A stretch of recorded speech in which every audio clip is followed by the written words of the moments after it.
So there's this phenomenon in lesbian dating, especially if you're very new to like dating someone of the same sex, where there's a stalemate that happens. It happens actually like incredibly commonly where both of you are interested in each other, but you don't know how to initiate the first move.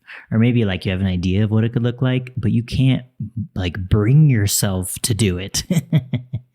This is such a phenomenon. I've experienced this in my past. Literally everybody I know who's transitioned from dating men to dating women or dating females has experienced this. I have yet to know a single person who hasn't experienced this. And you might say, well, who the hell is this guy talking about lesbian relationships? I'm a trans man. I am also female. And I have spent many years dating women as a woman. I'm also a relationship coach. I've been doing this for 6 years at this point, and I've worked with hundreds of people.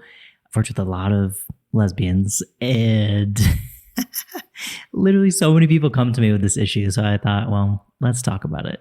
So what I'm going to offer you today is, why does this phenomenon happen so commonly? It's literally so common. And how can you actually move forward? How do you not get stuck in it? So let's get into it. What if your sacred partnership could be a source of pleasure and stability amidst the chaos of these times? I'm your host, Forrest Williams, certified relationship coach and disciple of love. And I help you learn the art of trust by waking up from unconscious patterns so you can enjoy the pleasure of relating.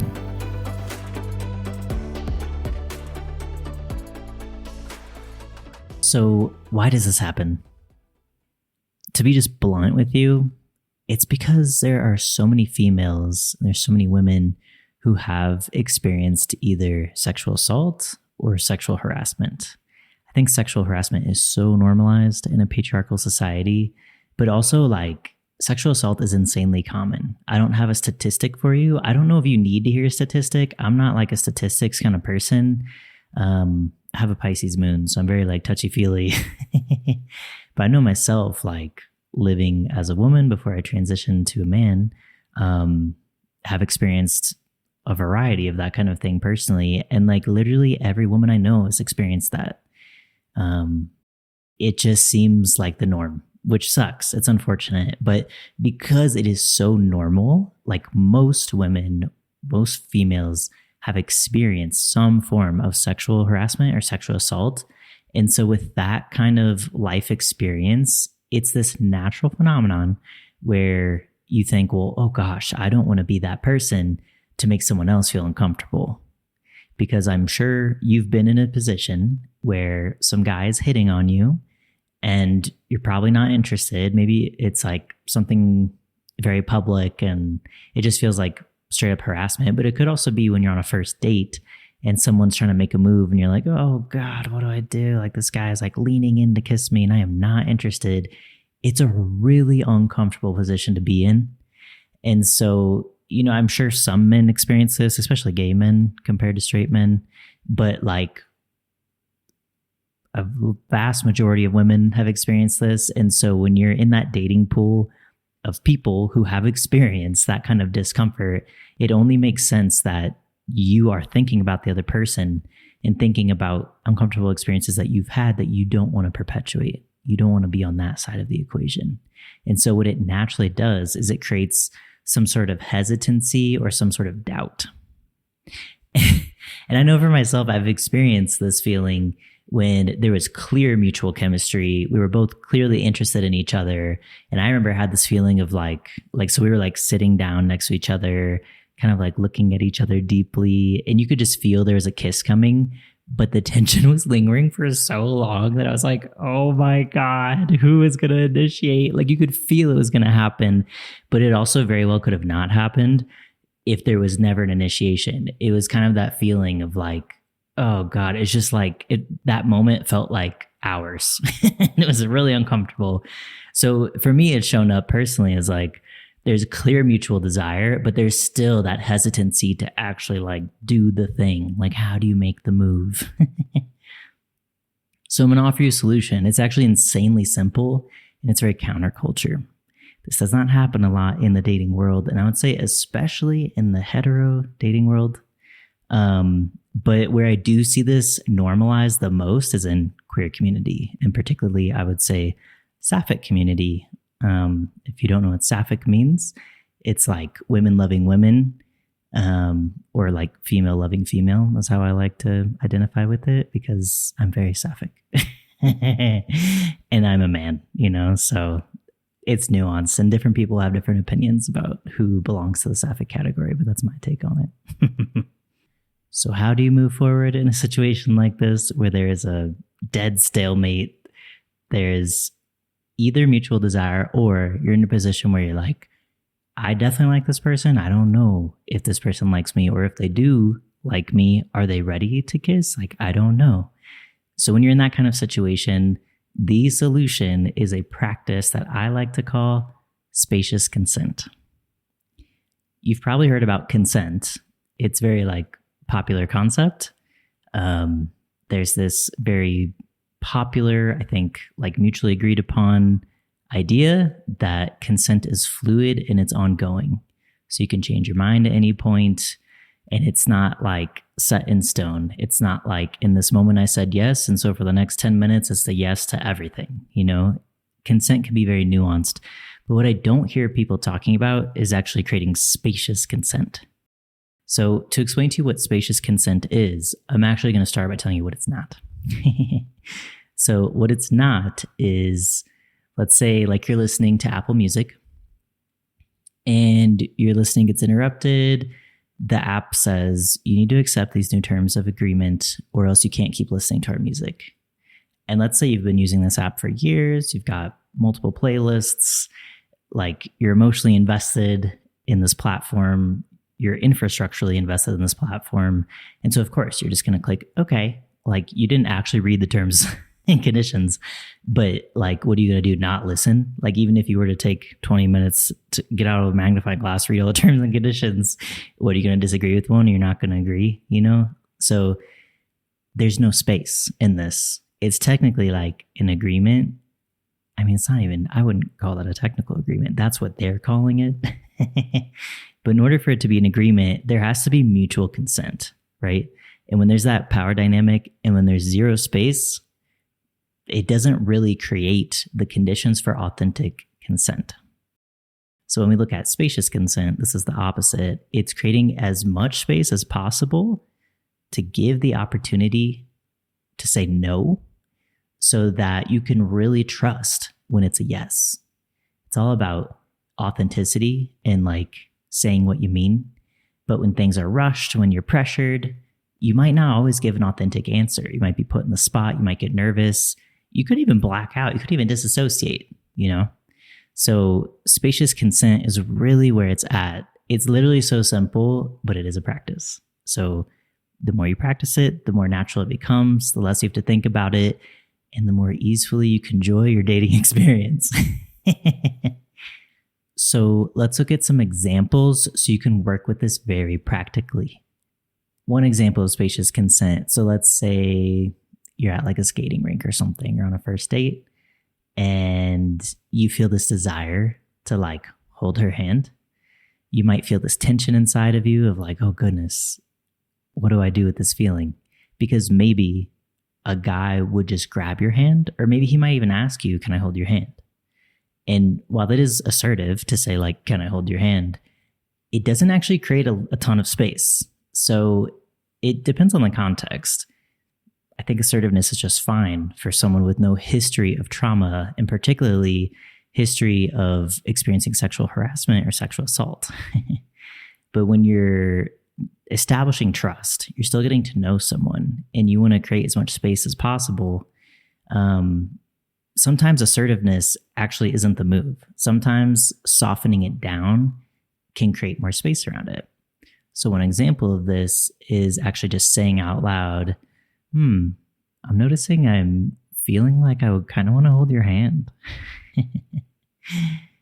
And that's a bold thing to say, to be honest with you.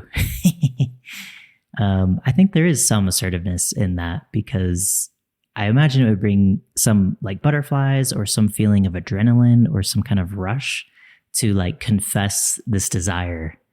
And in my opinion, I think it's very Sapphic actually to like create space for there to be tension, like holding that desire without acting on it immediately. That's where the spacious consent comes in. I'm getting this image of like, if you were to play volleyball, you kind of like toss it a little bit, like in small ways to each other, and then somebody hits it over the net. It's kind of like that. You're just doing a light bump. I'm sorry, I don't play volleyball. I don't know the terminology. But you're just giving it a light touch. You're like, hey, I'm noticing that I would like to hold your hand. And I think, personally, I think that's really hot to like create that tension and be able to like sit in that tension together. So I think what's predictable for two Sapphic people together on a first date, they most likely won't respond right away. And I think that's actually like part of the romance, is like being able to feel that tension and hold that tension together without acting on it right away. But the nice thing about feeling that tension and holding that tension is that it creates ample space for someone to say, oh yeah, that does sound nice, but I don't think I'm ready for that yet. Or like, maybe let's revisit that on our second date or something. This is funny. I actually dated a woman back when I was a woman for 2 years. And it wasn't even our first date. It was like maybe the second or third. But I asked, could we hold hands? And she was like, you know what? That feels really intimate to me and I'm not ready for that. And I was like really surprised. But at the end of the day, I always appreciate knowing somebody's honest, actual boundaries, like where are they actually at? Because I think what most Sapphic people have in common is that they don't want to make someone feel uncomfortable. They don't want to push someone past their own boundary. And so that's the practice of creating some space around it. It's not this assertiveness of like, can I hold your hand? Because that actually puts someone on the spot. It doesn't create as much spaciousness as it could. It's of course a spectrum. You're not just grabbing someone's hand. That would actually be aggressive when there's like no communication. Or on the flip side, if you're asking, you know, I'm noticing I kind of feel like I want to hold your hand, and then you actually grab their hand, I would also qualify that as aggressive. So the art of spacious consent is being able to create the container for there not to be an immediate answer. You want to create as least pressure as possible while also creating an invitation around like, what would you like to do? Another example, let's say you want to kiss someone. I've had this experience where I could feel the kiss was coming. I was telling you about this, and I was like, how in the hell are we going to start this? And I remember I actually just asked, can I kiss you? And she was like, yeah, like, please, I've been dying for this. Like, come on, man, I've been waiting for you. And that worked really well. Again, that's kind of assertive, but when you read the context, you could like feel it. It was palpable, this like tension and the kind of like leaning in, getting closer gradually. And that's another thing about the spacious consent. The can I kiss you? It doesn't come out of nowhere. It's not like you're transitioning from one thing to the next. You're catching someone off guard. In this case, you're like brewing in the tension. It makes sense for the next step to be this assertive question of like, do you want to kiss? And again, what's really important here is like you're asking the question, but your body language is not intruding on their space. Because I've also experienced this with men. I'm sure women do this too, but men are just socially conditioned to like chase the woman, basically, you know? And so I've experienced it with men. Sometimes they don't use their words at all, and they can just like kind of push themselves on you or like lean in for a kiss. And it can be incredibly awkward if you're not ready for that, you know? So the physical component is actually really important, where like you don't have to pretend like you're not interested in that person. You can maintain eye contact and still be kind of flirty, but you want to stay where you're at. You don't want to lean in until they've had like an actual spacious container to consider. Like, do I want to kiss you? Am I feeling this? Like you're feeling this? And if I am, like, am I ready to kiss right now? Or do I want to save that for later? Because different people have different preferences and different feelings around like how quickly to go, and what feels like deep intimacy to someone could feel like, oh, that's not a big deal to me. Or maybe someone just got out of a 7-year relationship and the other person is like been single for a year and they're like, I'm ready to kiss. And maybe the other person just needs more time. So you just want to create space around it. When I was dating as a woman, I remember it was at the end of a date where I was really feeling this girl, and we ended up dating for a little while. And she surprised me by asking me for a kiss. And I thought that was the sexiest thing ever, because I find assertiveness insanely sexy.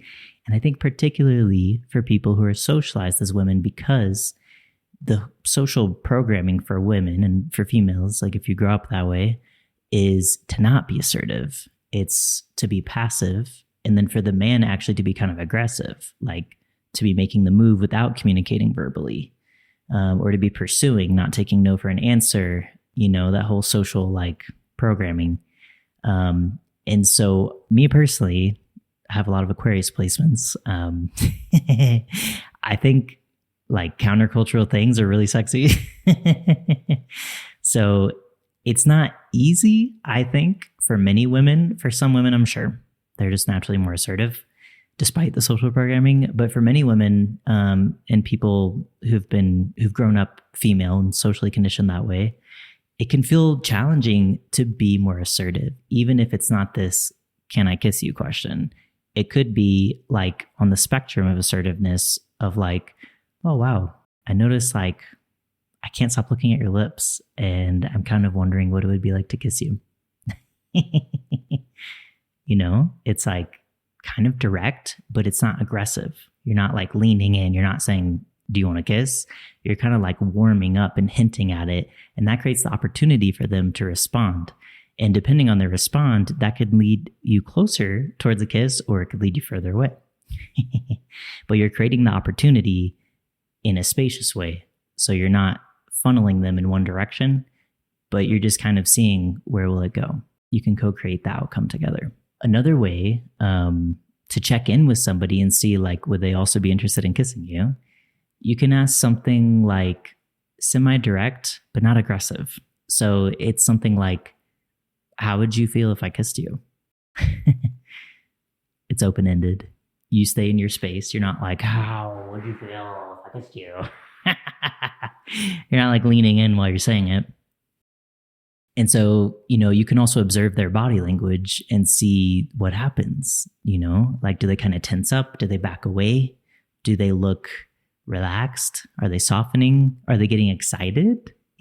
Like, are there butterflies? They're getting kind of like this expansive kind of energy. You can notice that in somebody's body language if you tune in. And I would say that's another Sapphic thing, is like slowing down, getting quiet, being more comfortable with the tension and the silence and the space, and noticing somebody's body language, because that can tell you actually a lot. Sometimes people's body language will match their words and sometimes it doesn't. And for people with a history of trauma, where maybe they have like a fawning response, so it wasn't safe for them to say no, I think it's important actually to tune in on those little details. And that's definitely what is missing from mainstream like hetero dating culture, is like slowing down, tuning into subtle body sensations, and getting a full picture of like consent. So consent is so much more than just on paper consent. Creating the space around it is going to give you the most authentic read on whether or not somebody wants to reciprocate a feeling or an action with you. So it can take you out of your head and just put you back into the present moment. It's not always the easiest because it requires some reprogramming. So, I think the beautiful thing about queer relationships is that they don't follow a script. And this is what straight people have to learn from queer people, is that we are so much better at consent, not because we're born that way, but because the conditions are created for us to really figure out, like, what are we doing here? And how is this going? There's less of a formula. There's less of a playbook for queer relationships. And so it creates the opportunity for us to co-create things more and to really decide, how do we want to relate with each other? And that is a beautiful, sacred thing. So, like I said, it's a practice, but if you repeat this practice, it will get easier with time and it will help you stay more present. And I think it's also going to help you reprogram some of that social conditioning. It's going to help you let go of some of that patriarchal conditioning, which, patriarchy is oppression. So it's liberating and it makes your relationships richer, So I hope you enjoyed this little episode. Let me know in the comments. Are you experiencing this right now? Or is this something you've already gone through and learned from? I would love to know what helped you move through this yourself. And if it's something that you're working on, I want to hear, how is it showing up for you? What are you noticing in your body? What thoughts or feelings come up? Because it is a phenomenon, but it does manifest a little bit uniquely for each person, just depending on their past experience and their trauma, their personality, that kind of stuff. Like I said, I'm a relationship coach and I'm always sharing information about how people can divest from these unconscious norms and really just be more present in their relationships, deepen the connection, and facilitate even deeper trust, because it never ends. You can go really deep, honestly. And that, I think, is the pleasure of existing on Earth. When all this crazy shit is going down right now, I know I find pleasure in my relationships and I find solace in my relationships. It's like the thing I can control over my life is relationships. I can't control the economy, global wars, or all the crazy shit going on. But what I can focus on is how am I showing up in my most beloved relationships. So if that's something you're into, make sure to like this and subscribe so you'll get notified when the next episode comes out. Thanks for being here.